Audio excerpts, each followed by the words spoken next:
নমস্কাৰ নতুন এটা ভিডিঅ'লৈ আপোনালোকক স্বাগতম জনাইছোঁ। আজি বনাম কচ মাছৰ টেঙা জোল আৰু এয়া যি সামগ্ৰী লাগে এইখিনি লৈ লৈছোঁ। এয়া তেতেলী টেঙা, এয়া কচ মাছখিনি ধুনীয়াকৈ ফ্ৰাই কৰি লৈছোঁ।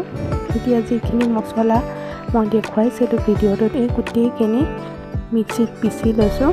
আজি কিন্তু মাছৰ তেলেৰে মাছ ভাজিছোঁ। এয়া দেখিছেনে এই তৰকাৰীখনত মাছৰ তেলেৰে মাছ ভাজা হৈছে। এয়া হ'ল বাৰীৰ পৰা বঙালী ধনিয়া আনিবগৈ ছিঙি, এয়া আমাৰ মোৰ ফুচকি মোৰ লগতে গৈছিলে আৰু এই ধনিয়াখিনি আনি ধুনীয়াকৈ অলপ সময় উতলালোঁ দি পেলাই। তাৰপিছত আৰু তৰকাৰীখিনি হৈ গ'ল আৰু বাছ এতিয়া জুতি লোৱাহে কথা। এতিয়া এখন ধুনীয়াকৈ প্লেটিং কৰিছোঁ।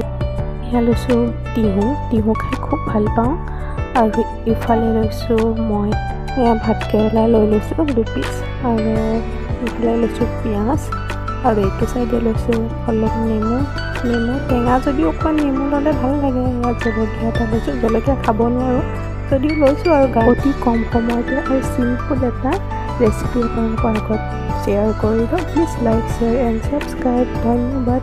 পুনৰ আকৌ নতুন এটা ভিডিঅ'লৈ আপোনালোকৰ ওচৰত আহি আছোঁ।